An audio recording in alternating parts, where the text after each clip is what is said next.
मैना देवी बोली श्रृंगी भृंगी से, बोले दुल्हा राजा को कहो घूम जाए, उल्टे काय को बैठे। श्रृंगी भृंगी बोले ये देव नहीं है, महादेव है, ये नहीं घूमेंगे, ये जैसे बैठे वैसे रहेंगे। बोले तो फिर तिलक पूजन कैसे होगा? बोले नंदी घूमेगा। नंदी उल्टा जब हुआ तब महादेव बैठे हैं और सारे काम खराब करवाने वाले श्रृंगी भृंगी हैं। आप नीचे मत उतरना, आप दुल्हा हैं, सासू जी ऊपर आएंगी तिलक करने। शंकर जी भी बिल्कुल भोले भाले, जैसे बता दो वैसे कर रहे हैं। अच्छा, भगवान नारायण वैसे तो बड़े प्रिय हैं, पर वो भी दूर खड़े खड़े उनको भी आनंद आ रहा है। बोल बढ़िया, ऐसी भी बारात एक होनी चाहिए। मैना देवी बोली नारद जी ने बताया निश्चित ही श्रेष्ठ ही होंगे। दुनिया के लोग तो पुष्प के श्रृंगार इनने सर्प की किए, सुंदरता ज्यादा है हमारे दामाद की, इसलिए सर्प से ढक रखे नजर नहीं लगे। श्रृंगी भृंगी से कही नेक तो कहो दुल्हा मुखमंडल दिखाए। महाराज सर्प की लड़ों को हटा करके जैसे ही महादेव ने अपना मुख दिखाया, प्रचंड रूप महादेव का देख करके पूरे मुख पर भस्म लगी हुई थी महादेव के, और भस्म लगा करके तो वैसे हाव बिलाव से लगता व्यक्ति, वो भी महादेव। ऐसे विचित्र महादेव को देख करके मैना देवी तो वही मूर्छित होकर के गिर गई, हाथ से थाली वाली गिर गई, चीख मार करके जितनी सखियां थी सब भागी वहां से। महादेव ने श्रृंगी भृंगी को देखा, श्रृंगी भृंगी तो आश्चर्यचकित पड़ गए। महादेव बोले तुम लोगों के मुख इतने मुरझाए से क्यों लग रहे हैं? बोले भगवान स्वागत करने आई थी, ये तो मूर्छित ही हो गई। महादेव बोले सब नगरों के अपने अपने रिवाज हैं, यहाँ मूर्छित होना ही रिवाज होता होगा। दुल्हा को देखते ही सासू माँ मूर्छित हो जाती, यही रिवाज होगा। चलो अपने जनवासे में चलें। और जनवासा कहाँ है? शमशान घाट।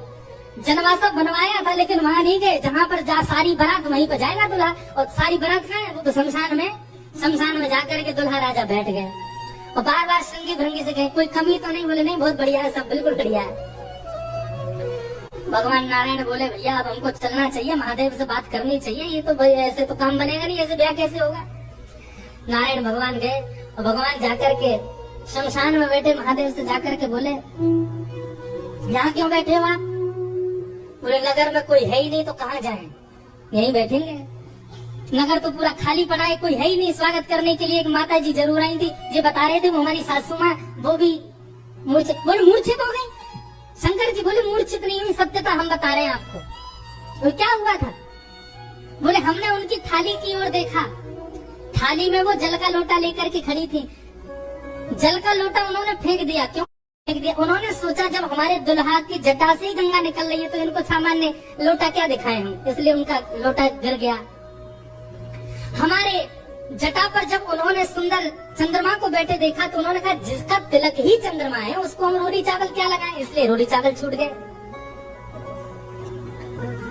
नारायण भगवान बोले हमने सुना आपकी सासू माँ मूर्छित हो गई। बोले मूर्छित नहीं हुई तो दुनिया की सास जमाई की आरती करती है, बलैया लेती है, दामाद सासू को प्रणाम करता, पर हमारे रूप पर न्योछावर होकर हमारी सासू माँ ही दंडवत करने लगी हमें। मूर्छित नहीं हुई है। शंकर जी को हृदय से लगा कितने भोले हैं आप। यहाँ नारद जी पहुँचे। अब महाराज अंदर तो मातम बन रहा था, सब लोग पार्वती जी को घेर करके बैठे हैं। मैना मैया जैसे तैसे होश में आई और उसमें आकर के बोली हमने नारद का क्या बिगाड़ा, ऐसा पति इसके लिए इतना घनघोर तप करवाया पार्वती जी से, हमने नारद का क्या बिगाड़ा। हाँ, नारद जी महाराज तभी आ गई। नारद जी आकर के समझाने लगे और मैना मैया से कह रहे हैं क्या मैया मुझे अभी अभी सत्य पता चला, मुझे ऋषियों ने बताया, मुझे भगवान ने बताया ये सत्य, क्योंकि मैं स्वयं आश्चर्यचकित था इतनी सुंदर के लिए महादेव पता। मैंने पहले तो बता ही दिया था कि आपके दामाद कैसे होंगे, आप इसमें कुछ सहायक नहीं है। आपकी पुत्री जो है ये साक्षात जगदम्बा है, साक्षात भवानी है, ये साक्षात सती रूपा है। पहले यही सती रूप बन करके आई थी, महादेव की अर्धांगिनी बनी, किसी कारण से इनको देह त्याग करना पड़ा और देह त्याग करते समय इन्होंने ही हरि से मांगा था कि जन्म जन्म शिव पद अनुरागा, और उसी कारण से ये पार्वती बन करके आई है। मेरे और आपके चाहने से विवाह नहीं हो रहा है, ये भवानी और भवानी सदा शिव की होती है। आप उनको सामान्य दुल्हा के रूप में मत देखिए, आप यह विचार कीजिए कि आपकी पुत्री जो है ये साक्षात भवानी और वो शिव है। तब आपको उनका रूप दिखाई देगा।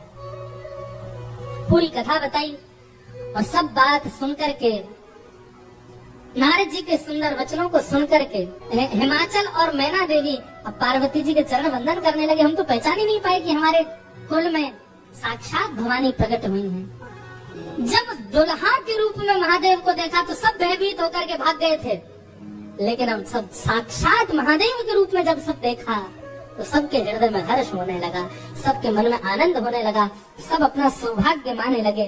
और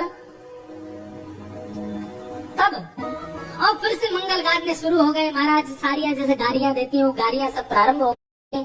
महादेव का सब विधिवत पूजन आदि हुआ। अब मैना देवी ने जाकर के जब महादेव को देखा तो महाराज उनकी सुंदरता के आगे तो सब फीके लगने लगे।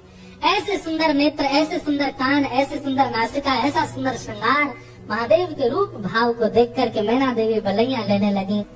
भवानी की सुंदरता का तो क्या ही वर्णन करें। सुंदरता मरजाद भवानी, जाई ना कोटि हूँ बदन बखाने। कितना भी वर्णन कर ले उनका वर्णन हो नहीं पाएगा।